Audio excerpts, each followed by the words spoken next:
Hello, and welcome to my virtual Jedi Training Academy. For the remainder of this session, we are going to be going over how to be just like your favorite Jedi, spanning across all generations.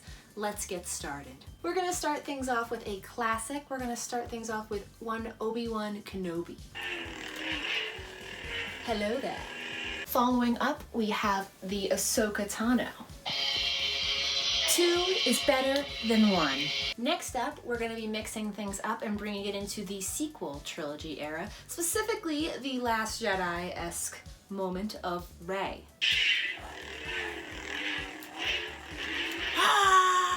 Bringing things to the dark side of the Force, we're taking it over to the Kylo Ren. Traitor! Next up, the Luke Skywalker.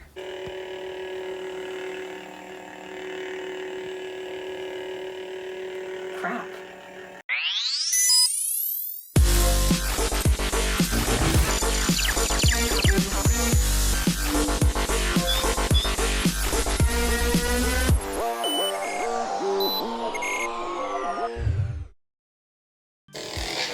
Lightsabers. They are what makes Star Wars Star Wars. In many ways, the sound, design, and the usage of these bad boys are what changes the sculpt of Star Wars.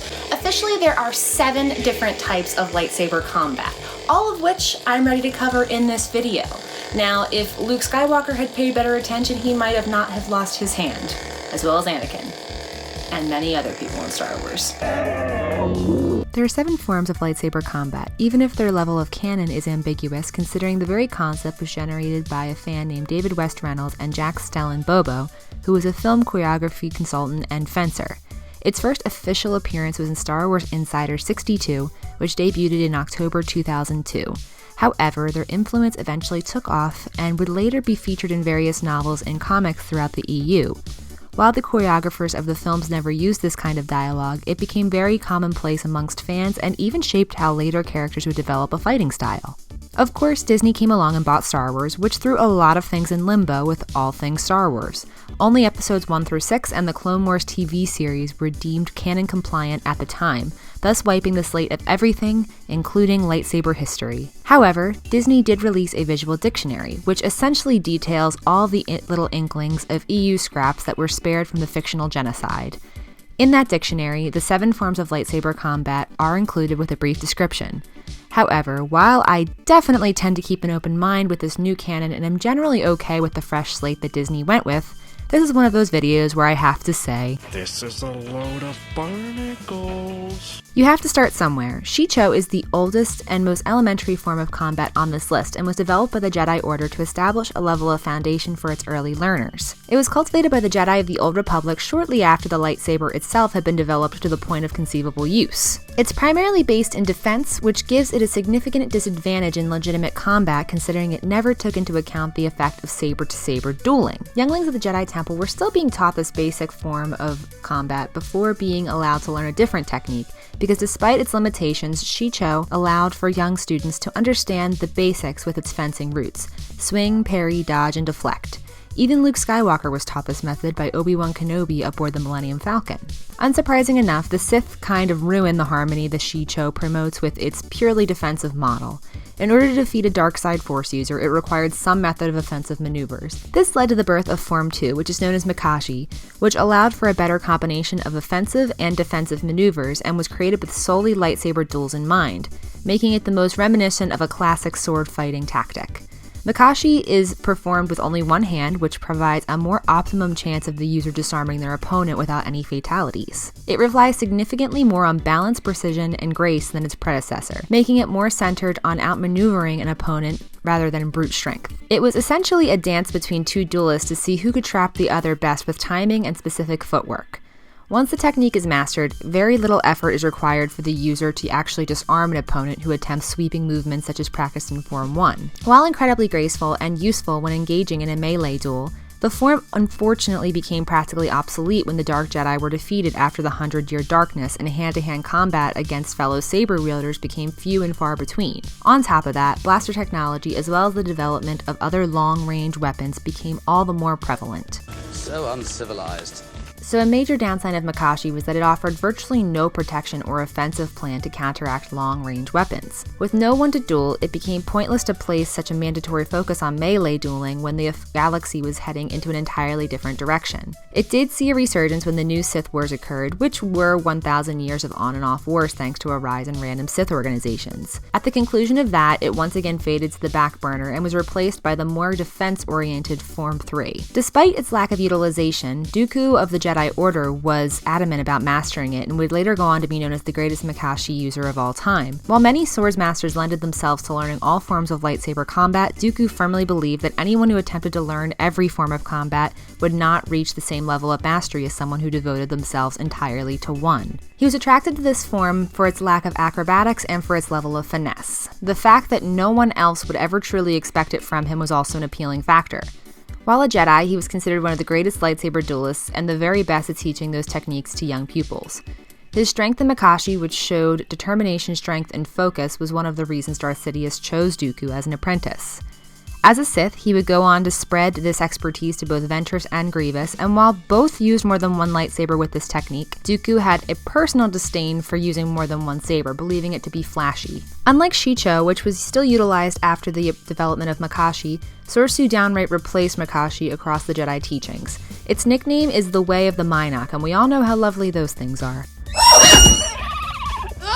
Born from a need for more protection and use against distance weaponry, Soresu relied heavily on tight blade work and subtle dodges, essentially improving upon the Form 1 blast deflect training sessions. The idea was to minimize exposure to ranged weaponry, but over time would transcend the basic origin and become the definitive technique for non-aggressive Jedi. Just because it eliminated the widespread usage of Makashi doesn't mean that it didn't borrow some of its more useful elements, such as relying on the economy of motion and energy efficiency. Whereas more aggressive forms rely on defeating an opponent, Soresu bases its foundation on outlasting the opponent.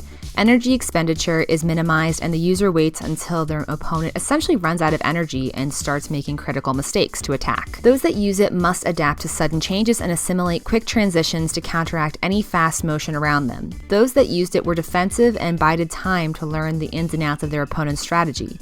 The core tenets were grounded in keeping duelists within the eye of the storm and never taking advantage of offensive opportunities in favor of maintaining focus and control of the battle.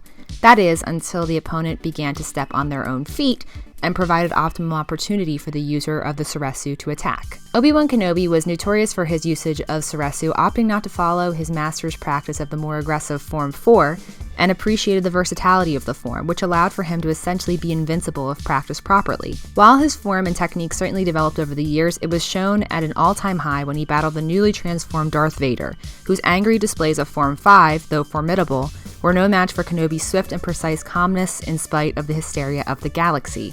Well, that and I have the high ground! It was highly criticized by some members of the Order, stating that it didn't offer an offensive alternative, which while aggression is not the Jedi way, there are some that prefer to exalt their strength as opposed to leaning back and waiting. Known as the aggressive form, Ataru was cultivated as an answer for those that were not satisfied with Form 3's focus on defensive movements. Ataru is as it sounds, very aggressive, and it had to be since it became commonplace during the Mandalorian Wars. Ataru is characterized by its employment of force-assisted acrobatics such as somersaults and leaping strikes, whether it be in attack or defensive motions. Considering it leaves one very vulnerable to long-range weapons as a result of these acrobatics, it is not recommended when facing off against blasters in confined spaces. It's easily the most showy form of lightsaber combat, as it relies very heavily on a Jedi's ability to perform stunts with assistance of the Force to both distract, attack, and deflect. Even though jumps, flips, and spins can be used in a defensive motion, those that used Ataru were always on the offense, attacking from a wide angle, employing wide and powerful swings. By calling on the Force to flow through them, they could overcome their physical limitations, which is why Ataru was often practiced by older Jedi, as it gave them the ability to subvert physicality and perform stunts that would otherwise be impossible in their previous state. As you can likely guess, Master Yoda, while a master at all forms of lightsaber combat, tended to use Ataru the most, because it allowed him to compensate for his small stature and rising age with rapid-fire movements, causing him to appear like a blur to his opponents. It does, of course, come with its weaknesses as well. Many speculate that the reason Qui-Gon Jinn falls to Darth Maul in their duel on Naboo is fatigue after a long row of fighting. Ataru was best implemented in short bursts and with optimal space to move around in. Unfortunately for Qui-Gon in his duel with Maul, he is essentially cornered and exhausted after constant parrying with the Sith Lord. This was believed to be part of the reason Obi-Wan Kenobi transitioned into a Form 3 focus, despite having utilized Form 4 throughout the battle alongside his master. Xian and Jem So were the two alternative principles of Form 5, or their perseverance method. Like Form 4, this was developed by Form 3 users that wanted more offensive options and to lessen the time spent in battle, believing that Form 3 tended to dilly-dally and waste an exuberant amount of time that could better be spent putting a more permanent stop to the enemy. As opposed to waiting for the opportunity to strike, Xian and Jem So focus the user on performing powerful motions to form their own openings. It is primarily characterized by its power attacks that were immediately followed by defensive counterstrikes. Some Jedi believed that this form encouraged domination and aggression, but it did not stop this from becoming one of the most popular forms to adopt. It was created prior to the Great Sith War and was a suitable combination of defensive and offensive tactics that did not make the form useless against distance attacks or hand-to-hand combat. This was because both of the principles served their own specific purpose. Xian, considered the classical variant of Form 5, was more adept at blocking blaster bolts than for blade-to-blade combat, whereas Jem So was developed later and was specifically intended for use in lightsaber combat. Both Xian and Jem So were designed to use an opponent's attack against them, as evidenced by Xian's focus on returning blaster bolts to their origin and Jem So's emphasis on immediate counterattacks. While most users have a preference of one over the other, to master Form 5, both must be implemented into the user's repertoire. Expectedly, this form of combat was very popular among Sith as well due to its emphasis on controlling one's assailants, but Jedi who utilized it felt it was worth knowing because while it required discipline to keep one's feelings balanced, if it was for the purpose of bringing peace, it was a Jedi's duty to challenge themselves and their limits. It is often displayed as a form that focuses more on brute strength and is used by those of larger stature such as Kylo Ren or Darth Vader. Anakin Skywalker, even before he transitioned into Darth Vader, was a huge proponent of Form 5, believing that the combination of Xian and Jem So allowed for a more direct approach than his master's preference of defensive-minded fighting. When fighting Dooku on Geonosis, he used a combination of the Xian portion of Form 5 as well as the acrobatics of Form 4. However, when he would come to face the Sith Lord again, his powers had multiplied and he'd taken to learning into the more powerful strokes of Jem So. When his agility and speed was decreased after becoming the mechanical version of Vader, he took to implementing this brute strength all the more, often physically dominating his foes. Form 6, the Neiman style, was a hybrid martial art created by effectively combining elements of the preceding lightsaber forms into a single generalized form.